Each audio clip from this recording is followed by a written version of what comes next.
"28 wanita tak dikenal." Hari ini Faras benar-benar pergi ke negara X untuk urusan bisnis bersama dengan Yura. Bahkan, dia diminta Faras untuk mengemaskan pakaian dan kebutuhan untuk urusan pekerjaan. Dengan berat hati, Sofika melakukannya. Jam 5 sore, Faras berangkat ke bandara. Sebelum kepergian Faras, Sofika mengatakan sesuatu kepada Faras. "Apa aku boleh ikut?" tanyanya penuh harap.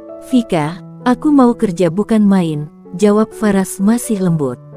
"Tapi aku tak percaya, kalian pasti akan." Sofika tak kuasa melanjutkan perkataannya.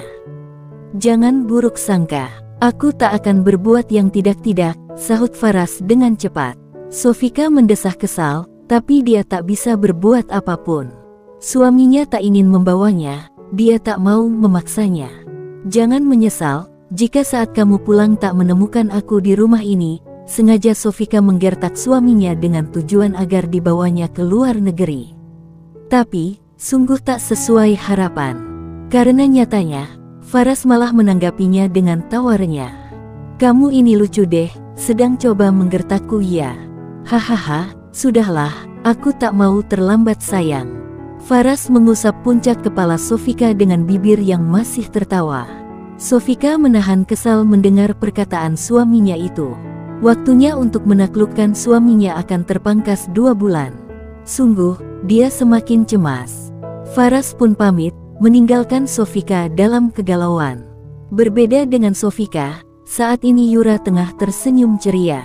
Saat melihat Faras di bandara, dia tersenyum ceria. Pun dengan Faras yang juga tersenyum.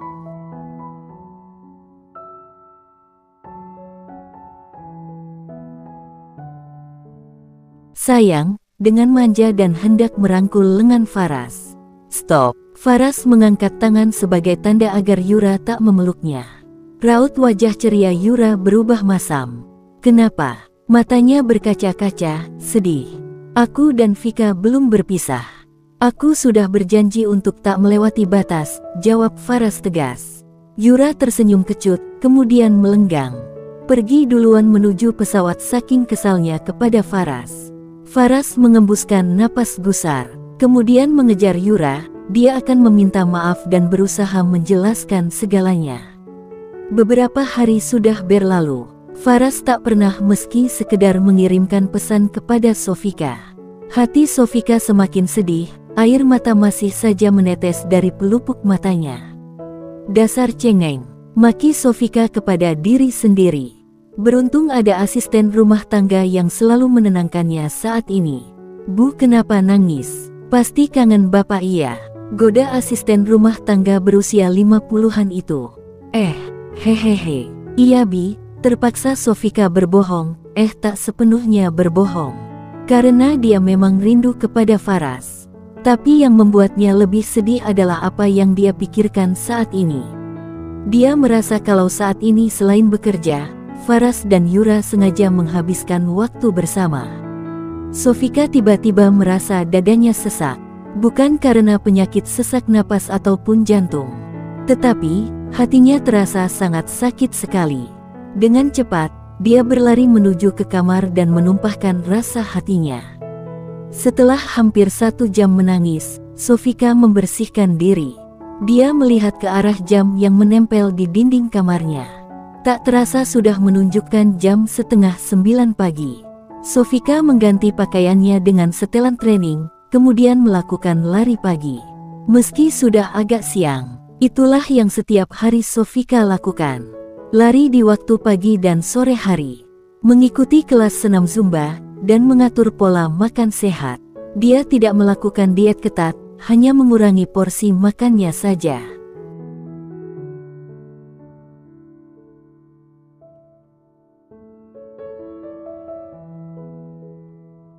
Bahkan, dia jadi lebih rajin perawatan ke salon. Kakek sebelumnya, hanya sekali sebulan. Maka sekarang dia seminggu 2 kali pergi ke salon. Untuk sekedar melakukan perawatan wajah dan rambut. dan melakukan spa seminggu sekali. Dia menatap pantulan wajahnya di cermin, menyentuh pipi cabinya yang sudah berubah lebih tirus. Tak senyuman, karena suaminya tak pernah menghubungi dirinya. Bahkan, saat dia sengaja melakukan video call, Faras sama sekali tidak menerima panggilannya. Dan hanya mengirimkan pesan singkat, "Maaf aku sibuk," itu bunyi pesan yang Faras kirim. Sofika sudah kehabisan air mata sepertinya. Dia sudah tak pernah lagi meneteskan air mata dalam sebulan ini. Ya sudah 6 minggu, Faras pergi. Dan hanya sebuah pesan singkat yang pernah dia kirimkan sebagai jawaban atas penolakan melakukan video call. "Apa aku harus mencari jasa detektif ya? Untuk mencari tahu apa yang sebenarnya dia lakukan di belakangku," gumam Sofika.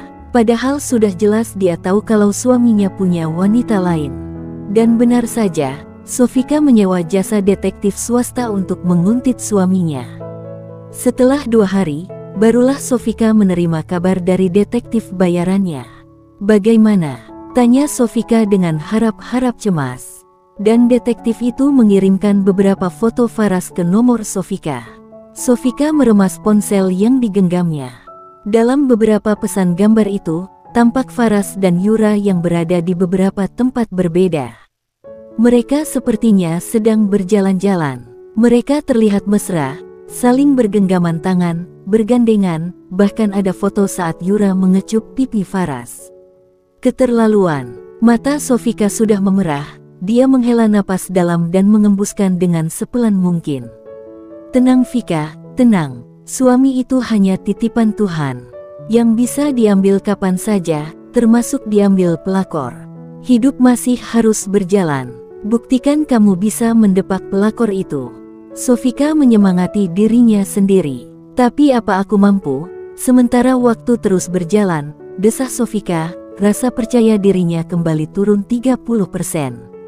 Bisa. Bukankah Allah yang maha membolak-balikkan hati manusia? Pasrahkanlah segalanya hanya kepadanya.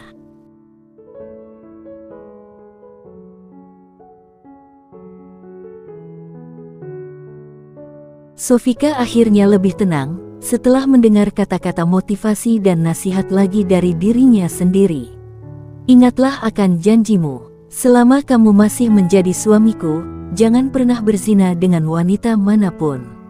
Sofika mengirimkan pesan itu kepada Faras dengan hati membara, antara marah, sedih dan kecewa yang campur aduk. Setelah 5 menit barulah ada balasan dari Faras. "Iya, tenang saja. Aku tidak pernah berzina dengan perempuan manapun," itu yang Faras tulis untuk Sofika. Beberapa hari berlalu semenjak pesan yang Sofika kirim untuk Faras. Dan hari ini adalah kepulangan suaminya. Sofika tahu, karena Faras memang mengirimkan pesan kepadanya. "Vika, aku pulang hari ini." Dan perkiraan sampai pada jam 3 sore, itu isi pesan dari Faras. Sofika tersenyum kecut menatap ponsel dan membaca pesannya. Dia menatap langit-langit kamar dan memejamkan mata. Tak ada rasa bahagia mendengar kepulangan suaminya hari ini. Yang ada hanyalah rasa kecewa. Dia bahkan sudah membayangkan kalau Faras akan pulang dengan Yura di sampingnya.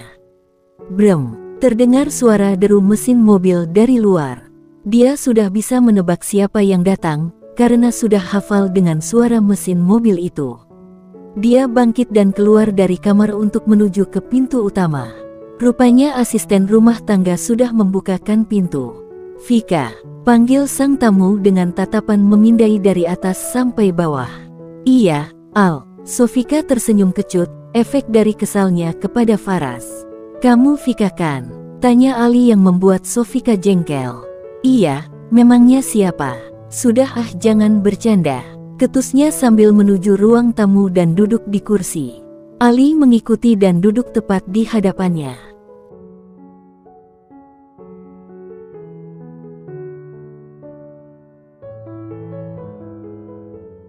"Kamu langsingan," dari nada bicara Ali, sepertinya dia kagum. "Tetap saja tak ada gunanya, Faras tak akan pernah bisa mencintaiku," dengan sedih Sofika menjawab. "Dia saja yang tolol," cibir Ali. Sofika tak menanggapi perkataan Ali. Bagaimana, kamu sudah dapat wanita cantik, seksi dan pintar untuk merayu suamiku itu? Sofika memang sudah memberitahukan semua rencananya kepada Ali. Belum, hehehe. Ali menyengir. Ish, hari ini dia pulang. Aku sudah kehabisan waktu, sepertinya Sofika sudah menyerah.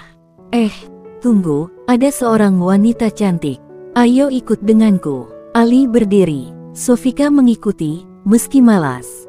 Katanya Ali akan menunjukkan seorang wanita cantik yang bisa membuat Faras jatuh cinta dan membuatnya meninggalkan Yura.